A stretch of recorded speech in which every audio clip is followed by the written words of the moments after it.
वार्ता है ये मोदी जी के सरकार के जो 11 साल पूरे हुए हैं और जो आगे विकसित भारत का जो अमृतकाल की कल्पना मोदी जी ने दी है, भारत को विकसित देश बनाना है, उसके संदर्भ में है। पिछले 11 वर्षों में जो मोदी जी के सरकार ने जो बहुत परिवर्तनकाली जो एक क्रांतिकारी परिवर्तन देश में लाए हैं, चाहे वो गरीब कल्याण के लिए हो, चाहे वो देश की सुरक्षा के दृष्टि से हो, चाहे वो नारी शक्ति का सशक्तिकरण करना हो, चाहे किसान कल्याण हो, हर क्षेत्र में हम देखते हैं कि मोदी जी सरकार ने देश का काया पलट कर दी है। और आगे विकसित भारत के लिए जो अमृतकाल में जो जिस प्रकार की तैयारी चाहिए ताकि 2047 तक भारत एक विकसित राष्ट्र बने, उसके संदर्भ में ये प्रेस वार्ता है। हम याद दिलाना चाहते हैं कि किस प्रकार से अभी जो सुरक्षा की दृष्टि से देखें तो ऑपरेशन सिंदूर में भारत के पराक्रम का झंडा सारी दुनिया में लहरा दिया गया। किस प्रकार से कोविड के दौरान किस प्रकार से इस सरकार ने कार्य किया, किस प्रकार से टेक्नोलॉजी के क्षेत्र में आगे बढ़ाया देश को, युवाओं को किस प्रकार से आगे बढ़ाया है, ये प्रेस वार्ता का आज का विषय है। और इसी संदर्भ में आज हमारा यहाँ चाहे वो गरीब कल्याण हो, आम व्यक्ति के घर तक किस प्रकार से वो जो सुविधाएं जो कभी वो कल्पना में भी नहीं शायद सोच सकता था, उस प्रकार की सुविधाएं उनके घर में हो, चाहे वो पक्का घर हो, चाहे उसमें बिजली हो, चाहे उसमें पानी हो, चाहे स्वास्थ्य के क्षेत्र में हम देखें तो आयुष्मान भारत के नाते लगभग 9 करोड़ लोगों का इलाज कराना हो, फ्री में इलाज कराना हो, ये गरीब कल्याण के साथ साथ फिर अगर हम देखते हैं कि किस प्रकार से नारी शक्ति को सशक्त किया गया, नारी शक्ति का सम्मान करते हुए बहुत देर से लटकता हुआ जो जिस प्रकार से रिजर्वेशन बिल था उसको पूरा किया गया। इतना ही नहीं तो इनको एम्पावर करते हुए ड्रोन दीदियों की कल्पना कर दी है। किस प्रकार से अगर अभी हमने देखा ऑपरेशन सिंदूर में भारतीय नारी का चेहरा किस प्रकार से सुरक्षा के क्षेत्र में भी आगे आया, किस चाहे वो विंग कमांडर व्योमिका सिंह हो या कर्नल सोफिया कुरैशी हो, इस प्रकार से जो नारी शक्ति का सम्मान इस काल में हुआ, इन 11 सालों में हुआ है, वो भी अपने आप में अभूतपूर्व है। लेकिन अगर हम देखें सबसे बड़ी बात अगर हम देखें कि जो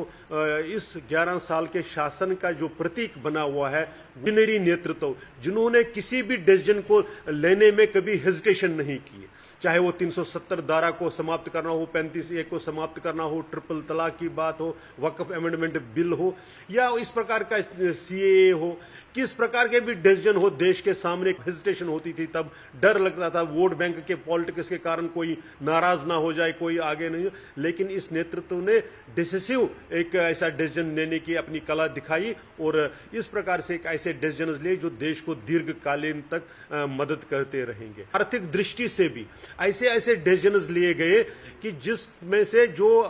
जिसको हम ये कह सकते हैं कि सडन का दशक जो 2004 से 2014 तक डिकेड ऑफ डिके,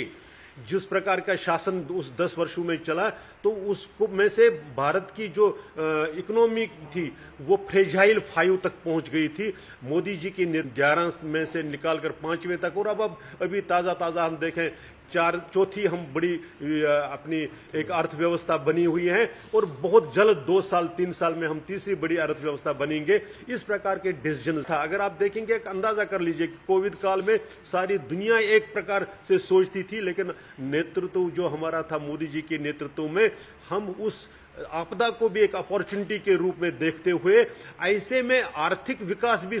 पटरी से ना उतरे, इस प्रकार से अगर हम देखेंगे। और इसके चलते हुए भारत सक्षम हुआ। और ये अभी वर्ल्ड बैंक की रिपोर्ट है कि लगभग हमारी जो गरीबी की दर जो है वो 5.3% तक आ गई, 27% हुआ करती थी। हमने लगभग 25 मिलियन लोगों को गरीबी से ऊपर उठाया, गरीबी से बाहर निकाला। इस प्रकार का एक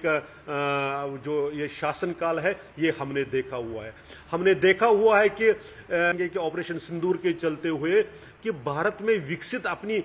जो टेक्नोलॉजी के नाते सुरक्षा के क्षेत्र में भी किस प्रकार से आज दुनिया हमारा लोहा मानती है। और भारत एक जो कभी सिर्फ net importer of defence equipments होता था, आज हम लगभग एक वर्ष में 23,000 करोड़ 24,000 वो बाहर भेज रहे हैं, एक्सपोर्ट कर रहे हैं। इस प्रकार की जो एक व्यवस्था है ऐसा हुआ है। इसमें से युवा और बाकी कुछ बातें मैं अरुण जी से कहूंगा कि वो भी उसमें जोड़े। इनसे निवेदन करूंगा कि खासकर युवा शक्ति हमारे मध्य में बैठे जिन्होंने अभी हमारे मध्य में सारा विषय रखा, पूर्व के विद्यार्थी जी, और आज की इस प्रेस वार्ता में उपस्थित प्रदीप मल्होत्रा जी, हीरालाल जी, राजीव जी, साथियों, जिस प्रकार अजय भारती जी ने हम सबके सम्मुख विषय रखा कि 11 वर्ष के अंदर क्या महत्वपूर्ण कार्य इन 11 वर्षों के अंदर आदरणीय नरेंद्र मोदी जी के नेतृत्व में किए गए हैं, उसी के साथ अगर मैं जोड़ूं तो देश के अंदर जाति व्यवस्था के आधार पर यहाँ पर 70 साल तोड़ करके राजनीति करने का काम किया गया। परंतु देश के अंदर मोदी सरकार आने के बाद देश के यशस्वी प्रधानमंत्री जी ने आह्वान किया कि मेरे लिए अगर इस देश के अंदर कोई जाति है तो वो महिला, युवा और किसान वर्ग है। उनका सम्मान करना और उनका उत्थान करना मेरी नीतियों का परम कर्तव्य भी है और परम उद्देश्य भी है। उसी के अंतर्गत जब युवाओं की बात करते हैं तो राष्ट्रीय शिक्षा नीति NEP को बदल करके, जब राष्ट्रीय शिक्षा नीति को लागू करके जो बड़ी देर से एक डिमांड थी जो कि नौजवान को इंडस्ट्री रेडी बनाना और उसके साथ साथ नौजवान को आत्मनिर्भर बनाने के लिए उसके अंदर स्किल डेवलपमेंट करना, वो बहुत महत्वपूर्ण है और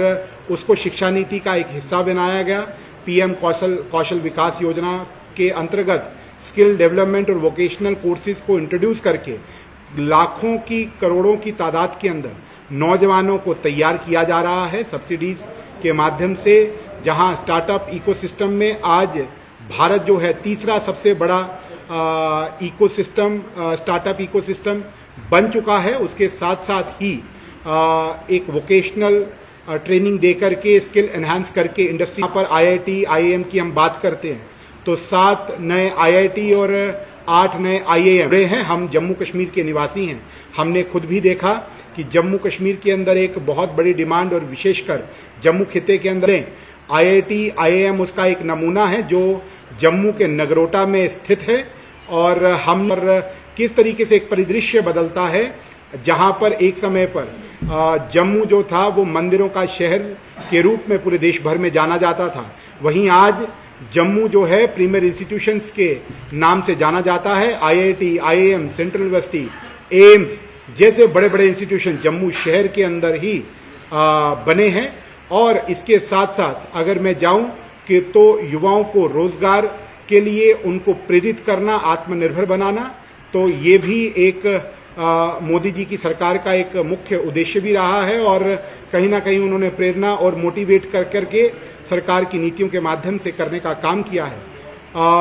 किसानों के लिए, महिलाओं के लिए जिस तरीके से अजय जी ने हमारे बीच में बात रखी, जहां पर एक समय पर महिलाओं के लिए कहा जाता था विमेन एम्पावरमेंट, तो मोदी जी ने उस नैरेटिव को बदल के विमेन लेड डेवलपमेंट का एक मॉडल दिया, जिसके अंदर रिजर्वेशन चाहे वो पार्लियामेंट्री लेवल पर मात्र जो शक्ति को वंदन करके अधिनियम को पारित किया है और उसके अंतर्गत भी महिलाओं को डेमोक्रेटिक प्रोसेस के अंदर जहां पर हिस्सेदारी देने का काम किया है, वहीं पर सैनिक स्कूल के माध्यम से मेरी बहनों को एक मौका दिया है कि वो भी देश की सेवा के लिए बड़ी शुरुआती दौर से ही वो कर सकती हैं, तैयारी कर सकती हैं। फौज के अंदर, एयरफोर्स के अंदर उनको अच्छे तरीके से मौका दिया है। कुछ ही दिन पूर्व पहला बैच जो विमेन इन्फेंट्री का जो पास हुआ है आर्मी के अंदर, हम सब ने देखा जब उसकी पासिंग आउट परेड हुई। एक देश जो है वो गौरवान्वित हुआ है, जहां पर हम भारत माता की पूजन करते हैं, वहीं पर भारत माता की स्वरूपा हमारी मातृशक्ति जो है उसको भी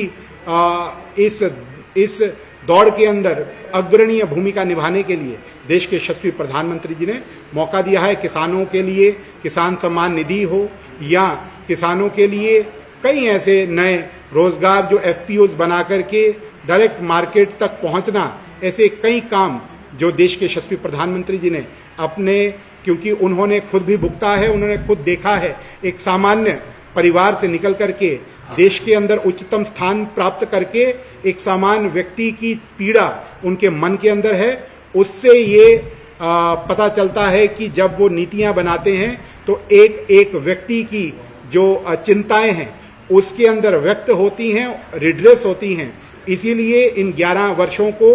जिस तरीके से अमृतकाल के रूप में भी माना जाता है और हम जब विकसित भारत 2047 का संकल्प लेते हैं तो तब तक जो काल